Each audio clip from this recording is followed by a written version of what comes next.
The CBS Radio Mystery Theater presents...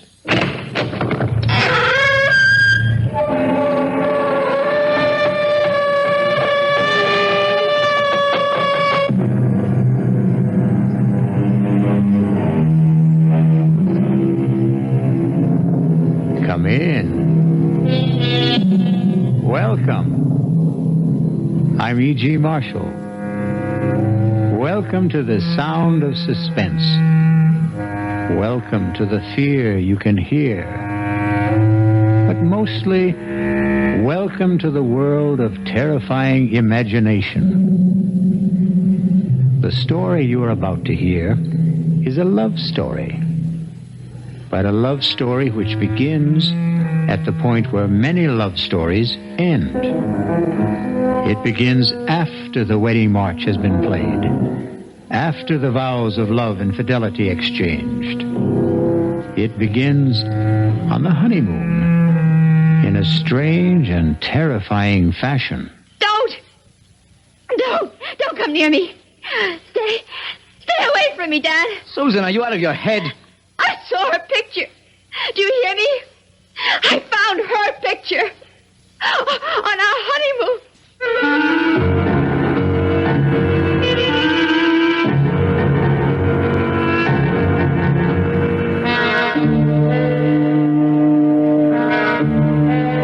Our mystery drama, Deadly Honeymoon, was written especially for the Mystery Theater by Henry Slesar and stars Betsy von Furstenberg and Michael Wager.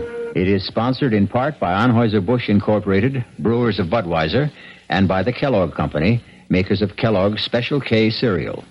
I'll return shortly with Act One.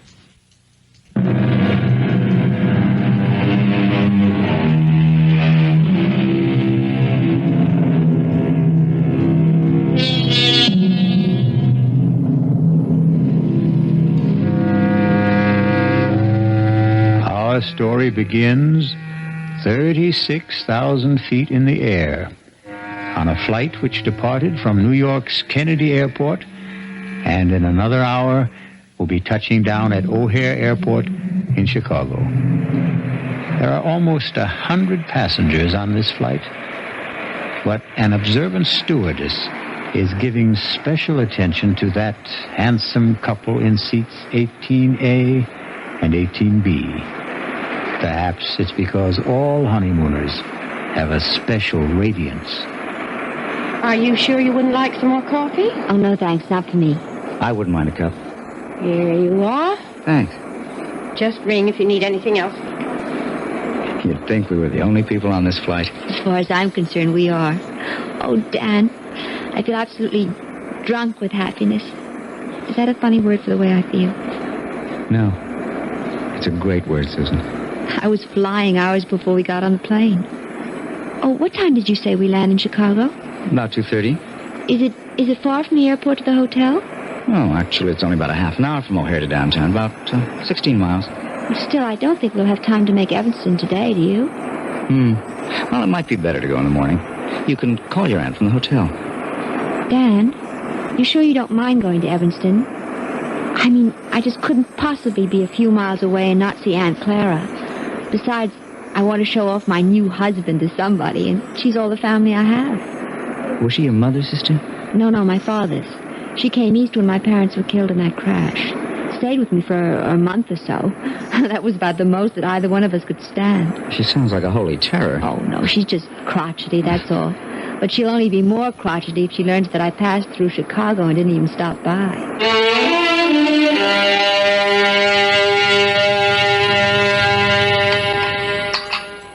Well, and what kind of work are you in, Mr. Carey? All right, now, we like to say we're management consultants, Mrs. Rowland. But we also do quite a bit of executive recruitment. I don't understand a word of that. Dan helps corporations find the right people for important jobs, Aunt Clara. His firm is the biggest in the field.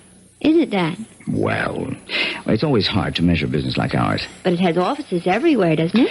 In most of the major cities, yes. And now Dan is going to take over the branch in San Francisco. He's going to manage the entire thing. Is that some kind of a promotion? Well, of course it is. I asked the gentleman, Susan. Speak when you're spoken to. Oh, sorry. Yes, Mrs. Rowland, it is a promotion.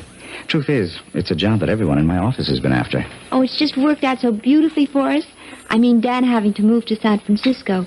We're sort of combining a business trip with a cross-country honeymoon. And where do you go from here? Well, we're planning to stay 2 days in Chicago, and then we're going to Dallas. We're going to cross the Rio Grande into Mexico. I know a great little hotel in Monterey. Then we're going to Las Vegas. To gamble, I suppose? Well, it's no fun going to Las Vegas if you don't gamble a little. Your father never gambled for so much as a dime, Susan. That wasn't the way he made his fortune. Well, I promised not to bankrupt the family, Aunt Clara. Anyway, we're just staying in Las Vegas overnight, and then going to Los Angeles. 3 days later, I report to work. Thoroughly exhausted, of course.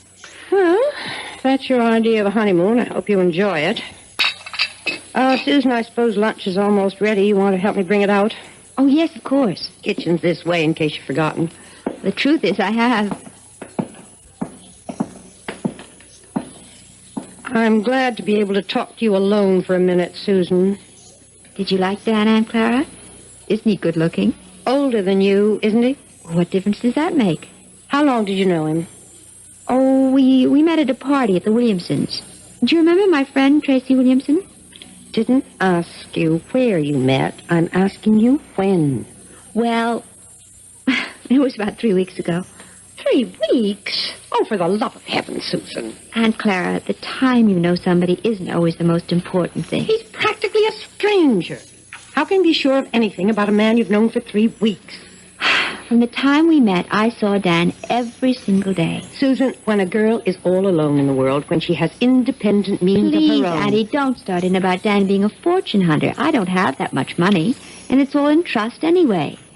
And I assure you, Dan earns enough income to take care of us both very well. Well, I'm sorry, Susan. I know I don't have any control over what you do. You're too old for that. But I've seen something of the world, too, you know.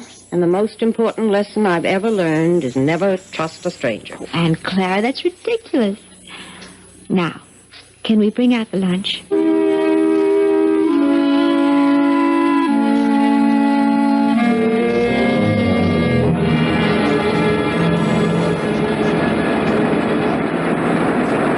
I don't know. I just have the feeling that Chicago wasn't all you expected it to be. Well, we weren't there very long, Dan. And don't forget, we spent half the time with your business associates. Oh, honey, I am sorry about that. I suppose I never should have called Bill Kincaid to say we're in town. Should have known he'd insist on getting together. Oh, it wasn't that bad. I just didn't know what he was talking about half the time. All those office politics. Yes. Well, Bill loves to gossip. But you can see what I mean about the San Francisco job. Everybody in the company wanted it. They'll never get over resenting me for being picked. But I am sorry if you were bored. It's all right, Dan, really. After all, I inflicted Aunt Clara on you.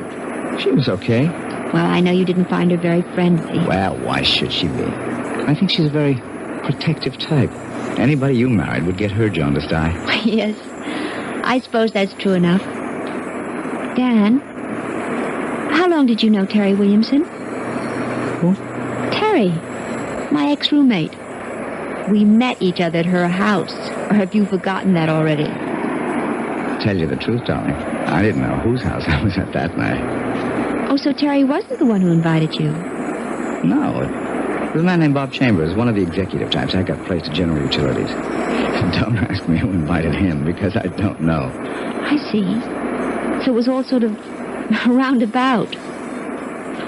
What's the difference? It still turned out to be the best party I ever attended. Yeah. Hey, something the matter? Oh, no, of course not. Nothing at all. Dan, where did you say we were staying in Dallas? It's a little hotel called the Lazy Sea. It's kind of rustic, but I think you'll like it. Besides, we'll only be there one night. We'll rent a car in the morning and drive down to Monterey. You really know all the offbeat places, don't you? Well, when you travel around enough, I guess you begin looking for them. But you haven't done that much traveling on the job, have you? Huh? Well, no, not that much. Say, do you know the name of the airport in Dallas? I forget. It's called Love Field. Isn't that a great name for honeymooners? Yes.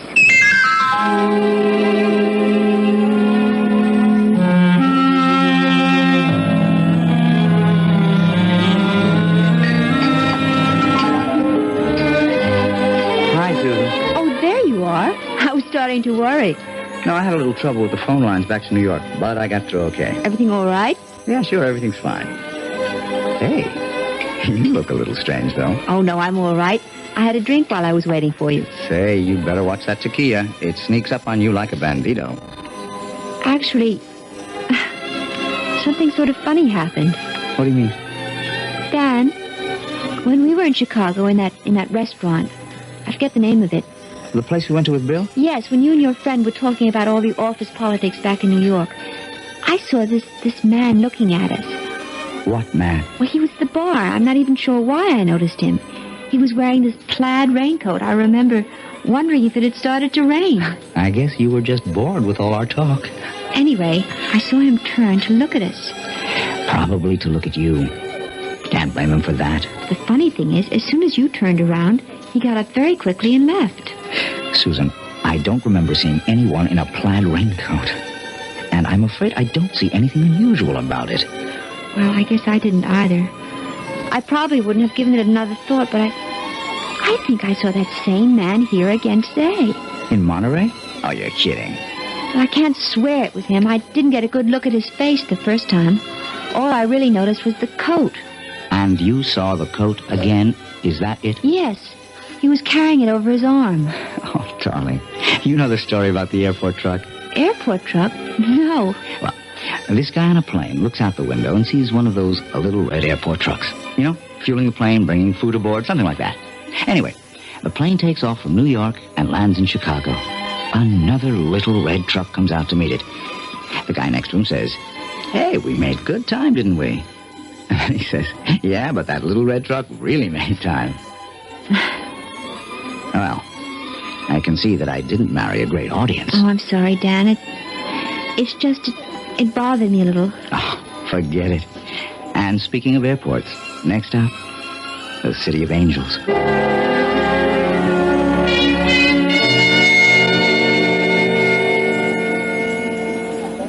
Let's see. I wonder if they have this week's digest. Oh, I see it. Excuse me. Yes? You're Mrs. Daniel Carey, aren't you? Why, yes, I am. Do I know you? No, Mrs. Carey, but I know you. Saw your husband leaving the hotel about half an hour ago. Are you planning on meeting him? Oh, wait a minute. I've seen you before. Have you? You're the man with the coat, the plaid raincoat. Well, you happen to be right. I do own a plaid raincoat, but with this nice sunny weather... Excuse me. Look, Mrs. Carey, I know it seems as if I'm following. Yes, it does. Well, okay, it's true. But I've had a reason. Such as? Could we talk about it someplace? There's a coffee shop in the hotel. I'm sorry. I don't even know who you are. Maybe it would help if I introduced myself. My name is Harrington, Lieutenant Gale Harrington, attached to the New York City Police Department. Police? That's right, Mrs. Carey. So you see, what I have to discuss with you is police business. But what have I done? It's nothing you've done. It concerns your husband and what he might do.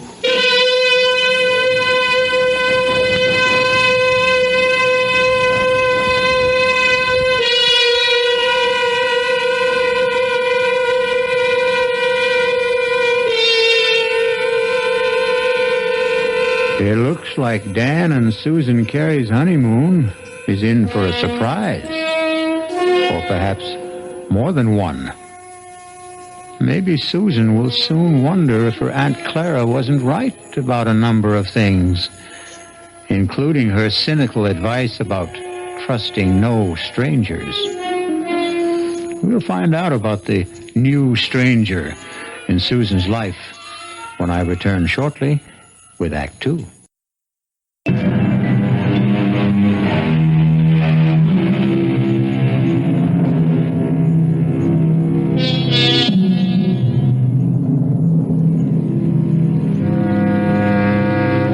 In the pleasant, cheerful atmosphere of a coffee shop in a large Los Angeles hotel, newlywed Susan Carey finds herself facing a man she has never seen before.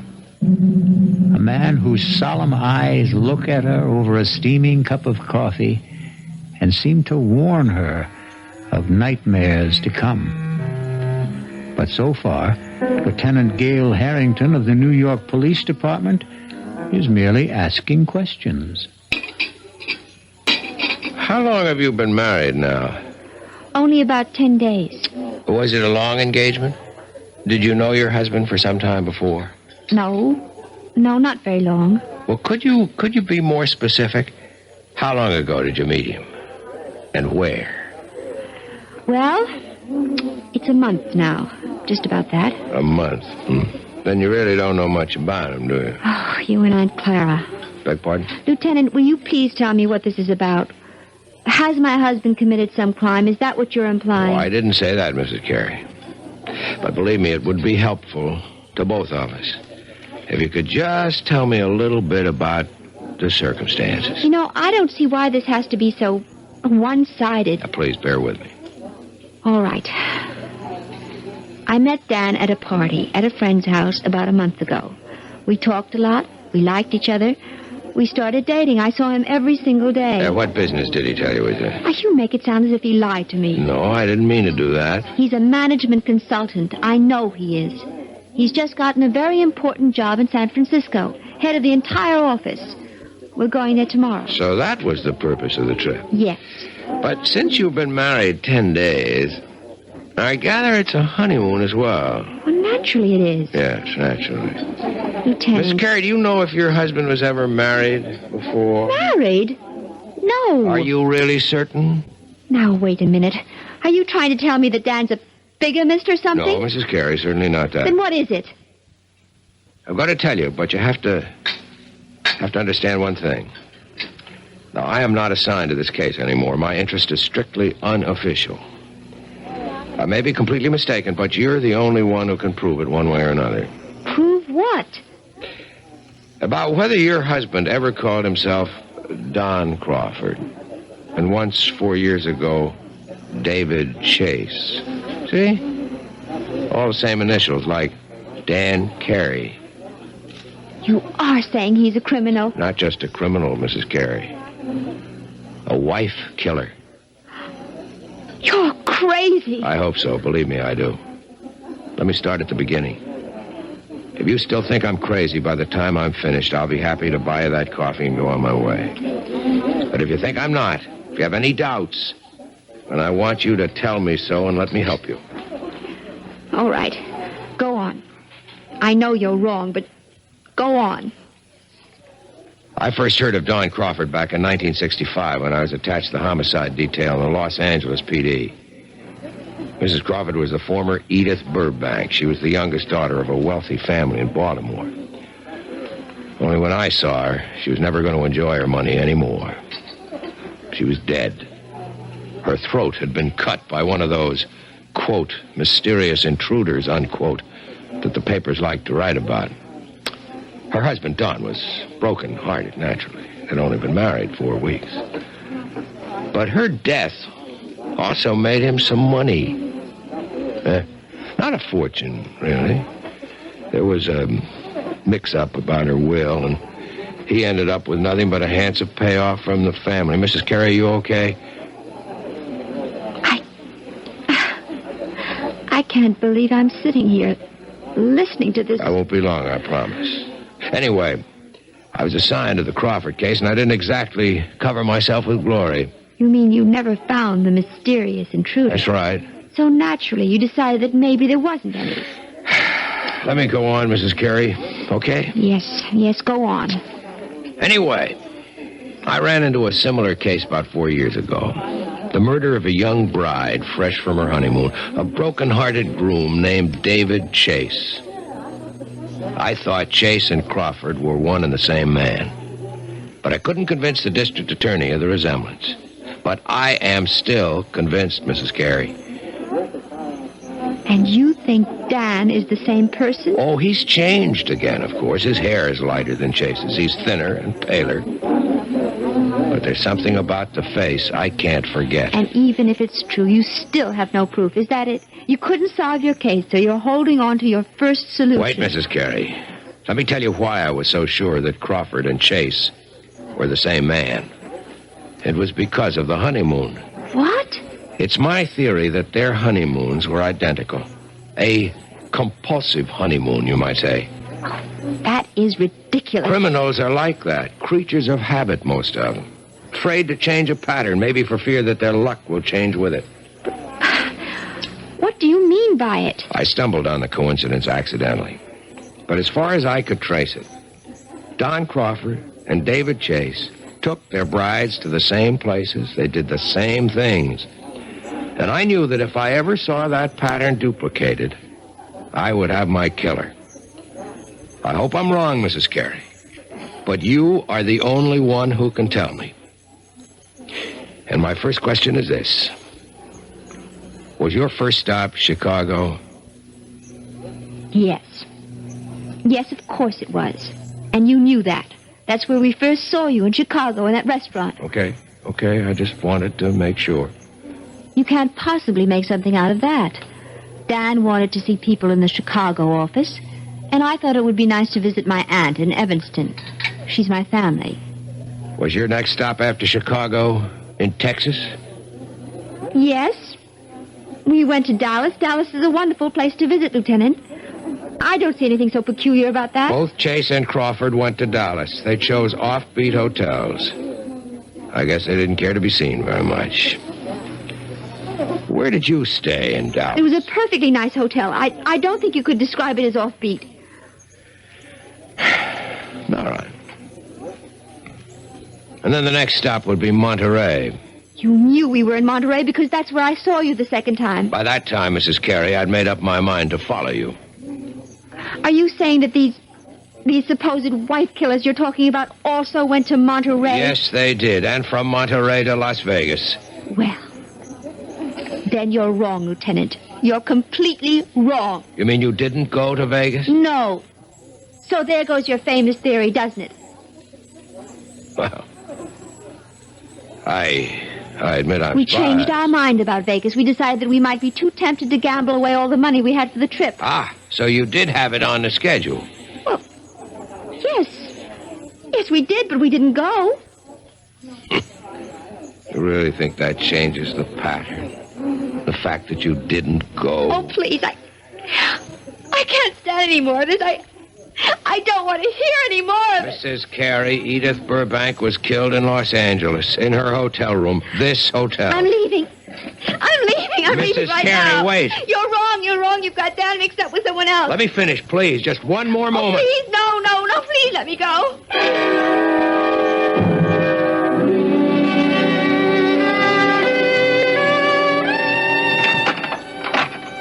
Well, there you are.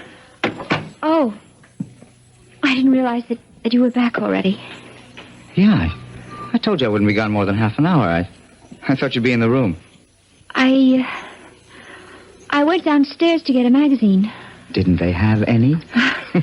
Well, I guess I forgot to buy one. I got to looking in the windows of the dress shops, and I forgot my original purpose completely. Susan, are you okay?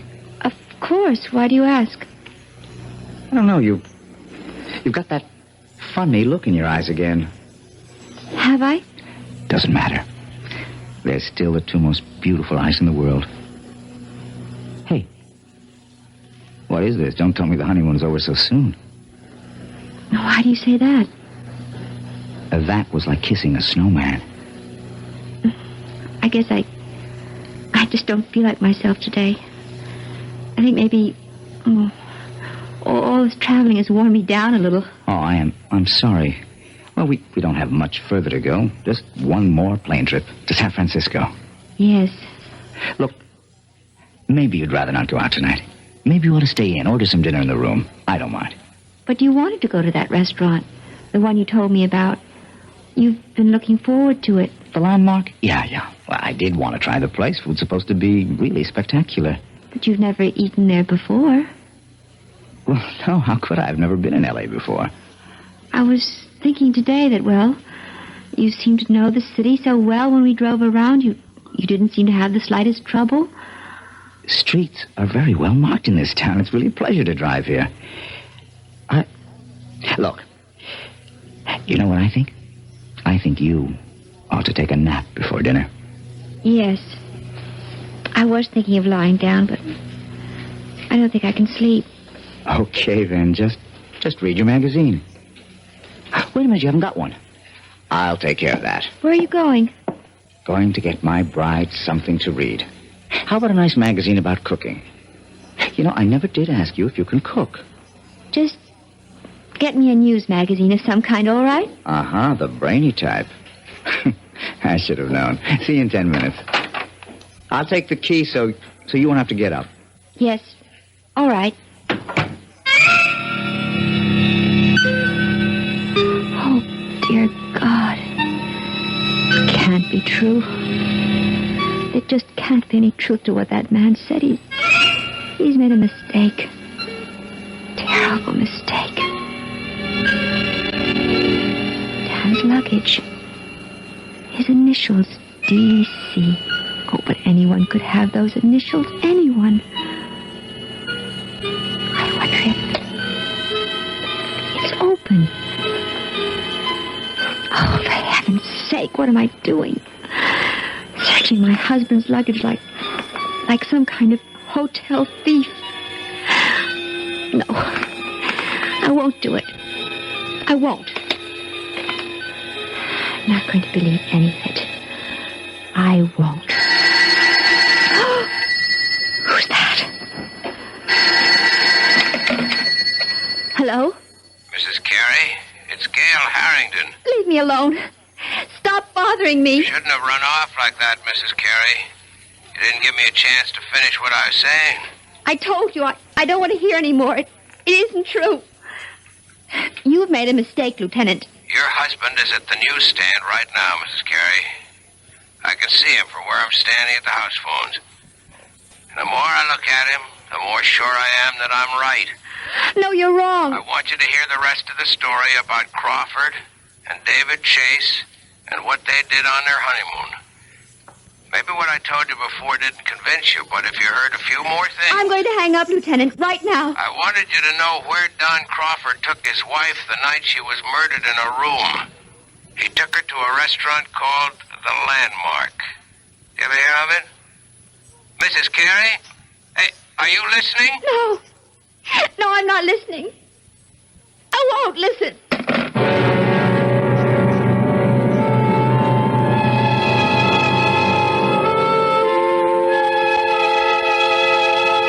And so Susan Carey seems to have a date at the Landmark restaurant in Los Angeles with her loving husband, Dan. If she keeps the date, something tells me that she's not going to do their cuisine very much justice, because one needs peace of mind to enjoy good food. Fear affects the salivary glands, and terror ruins the taste buds. I'll be back shortly with Act 3. I'm Hy Brown, producer of Radio Mystery Theater, and I'm most enthusiastic about this new adventure in modern radio. Here's what listeners are telling us. Your program was absolutely great. Don't oil the door. Or again, you've got yourself a winning show. We'd like your reactions, too. Right now, we're in the last week of our drawing for 50 prizes a week. 2 AM/FM stereo phonos, 2 travel clock radios, and 46 anthologies of modern suspense. Just mail your name and address, and you're eligible, to Mystery Theater, Box 50, Radio City Station, New York, 10019. That's Box 50, Radio City Station, New York, 10019. Entries must be postmarked no later than Saturday, January 26. Offer good everywhere unless locally prohibited. This is WBBM Chicago, News Radio 78.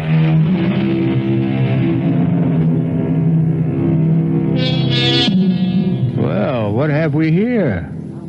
A quiet meal for 2 at the Landmark restaurant? No. We seem to be in a hotel room. The same room in which we last saw our honeymooning couple, Susan and Dan Carey. Obviously, there's been a change of plan. Room service has provided the meal for the 2 lovers this evening. Can it be that Susan Carey has decided that if there is a pattern, It must be broken. Have some more wine, honey? No, I really don't think I want any. Hey, come on. You know what this bottle cost? You shouldn't have been so extravagant. Uh-oh. That sounds more like a wife than a bride. Well, $18 is an awful lot for a wine, Dan. Especially when I really can't drink that much of it. I just wanted to make up. Well, never mind. You mean for not taking me to the landmark? No, it doesn't really matter. I told you, it's fun to eat in the room. It's very elegant. I'm sure you were disappointed at. No, I really wasn't. Look, we're not going to be very far from Los Angeles. We'll probably fly down from San Francisco a few times a year. There are dozens of wonderful restaurants in San Francisco, too, aren't there? So they tell me. I'll ask the guys at the office for recommendations. I think this food is quite good, don't you?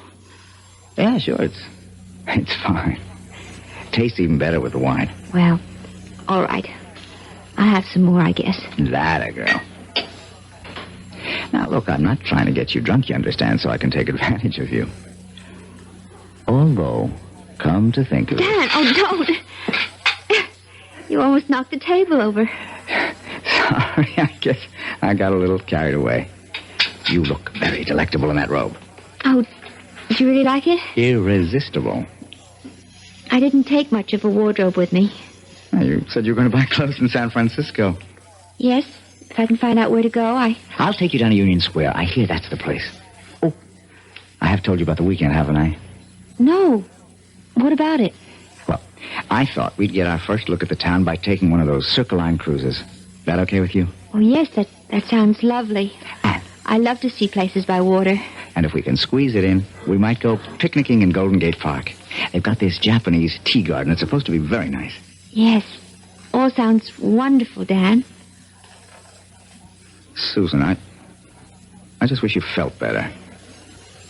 Listen, maybe you ought to check with the hotel doctor in case you picked up a bug or something. Do I look that bad to you? No. You look just great to me, darling.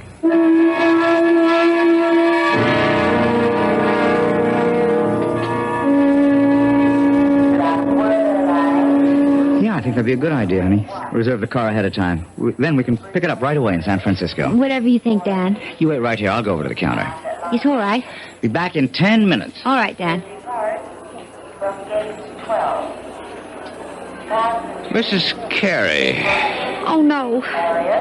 Not you again. I didn't mean to startle you. Go away. Please go away.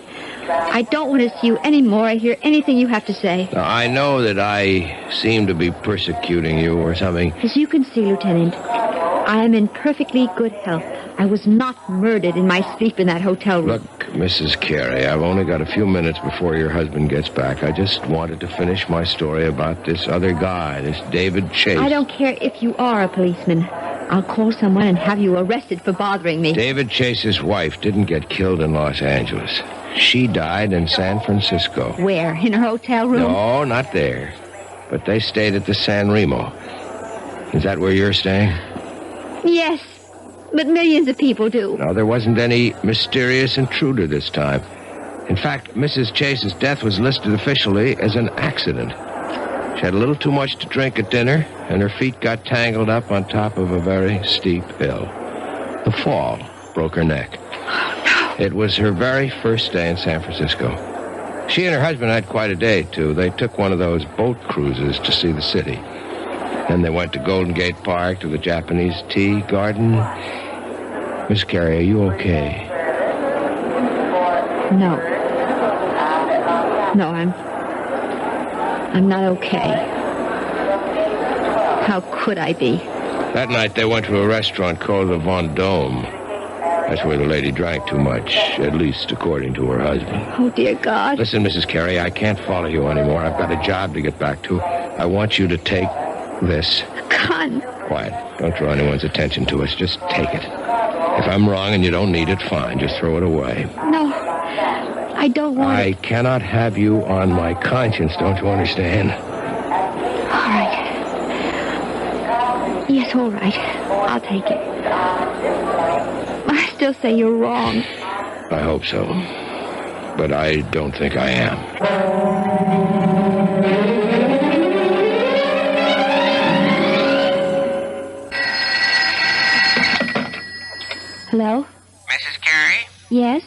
message desk. Your husband left a message here for you at 4 o'clock. Oh, I've been out until now. Would you like me to read it to you? Yes, please. It says, we'll be at the office until 6. Should be there no later than 6:30. Love, Dan. Oh, yes. Thank you very much. Welcome. Bye. Bye.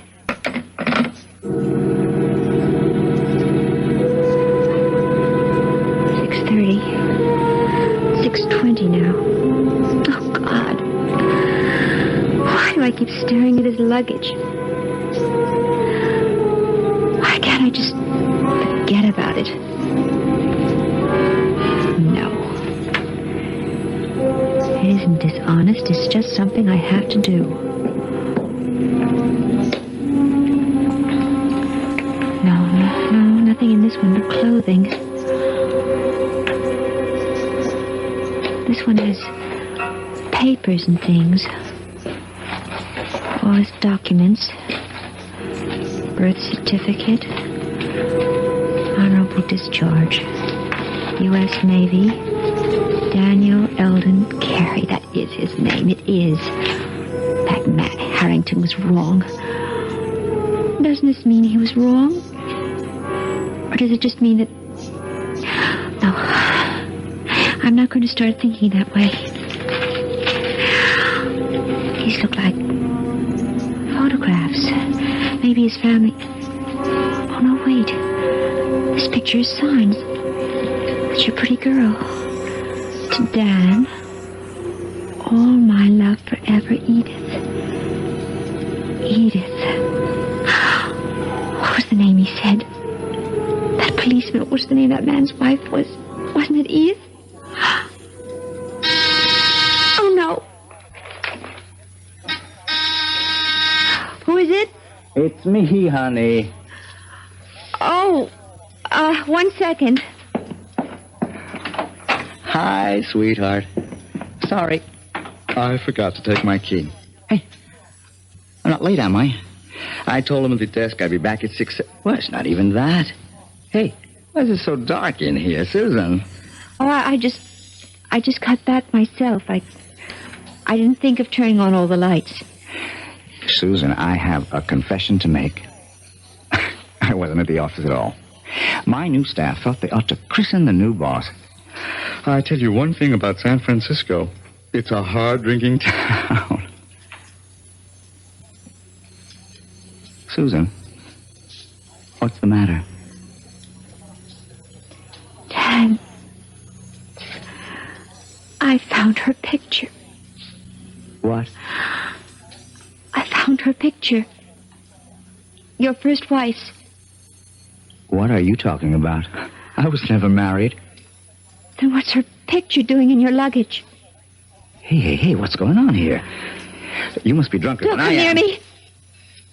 Stay away from me, Dan. Susan, are you out of your head? I saw her picture. Do you hear me? I found her picture on our honeymoon. Now, wait a minute. Do you mean Edith? I know all about her. Yes, and about the other one. She drank too much, too, didn't she?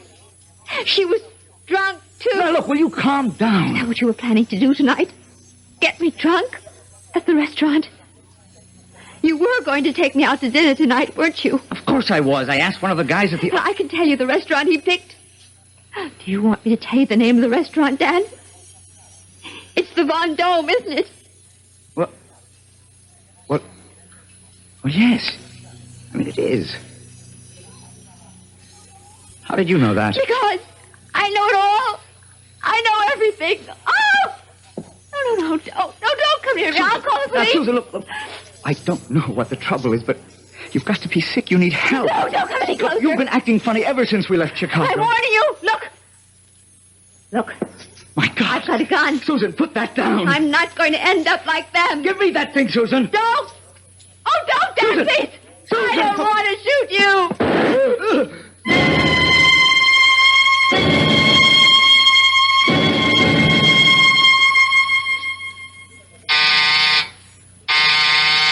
One second. Wow. Mr. Harvey? Mrs. Carey, I didn't know that you were, Look, let me just get a shirt on. I was just shaving. I'm sure you're surprised to see me, aren't you? Yeah, I am. I didn't expect that you'd... what brings you back to L.A.? I'm sure you know, Mr. Harvey. That is the right name, isn't it?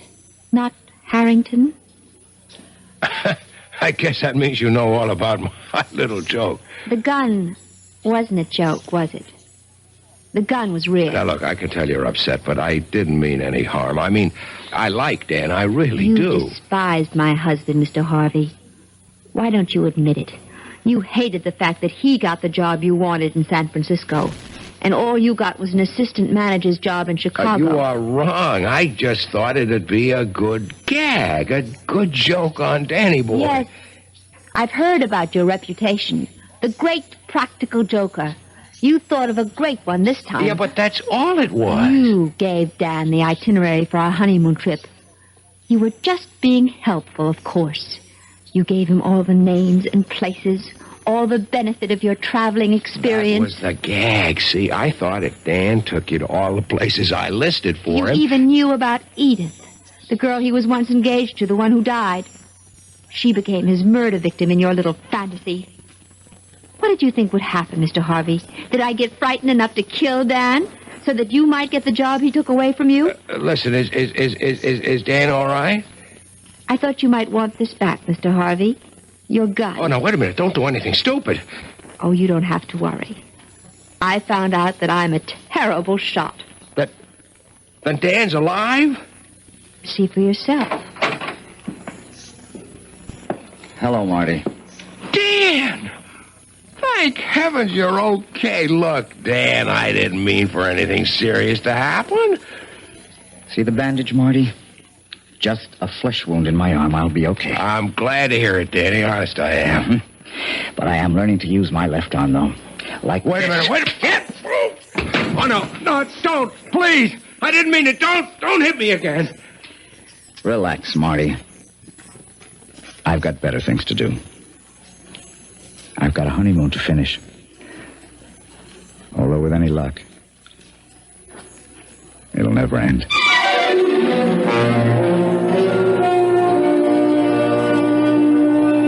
So you see, even murder stories can have happy endings. Martin Harvey may have spoiled Susan and Dan's honeymoon, but that doesn't mean he managed to spoil their marriage. No. If that's going to happen, Susan and Dan will take care of that all by themselves. I'll be back shortly.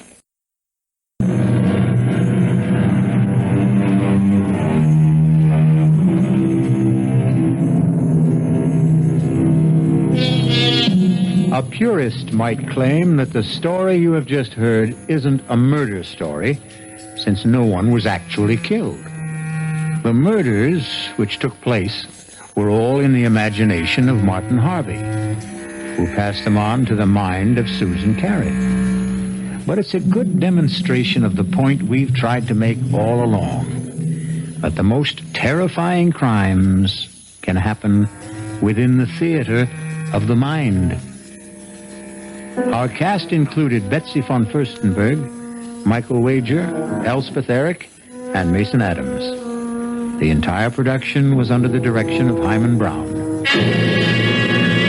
Now, a preview of our next tale. What are you thinking about, child? The day you said it was bad luck for us to see each other before the wedding. Nobody believes those old wives' tales. Nobody believes so many things that are outside the ordinary. Did you see Michael's body after? Don't talk about that, lass. I know they said the horse trampled him. I asked Dr. Ferguson about the hooves, and he wouldn't tell me. You'd tell me, wouldn't you, Jeannie? Oh, tell you what? Were they like horseshoes, or were they cleft in two? Were they cloven hooves? In the name of God, what are you saying? I'm not speaking of God. I'm speaking of the devil. This is E.G. Marshall inviting you to return to our Mystery Theater for another adventure in the macabre. Until next time, pleasant dreams.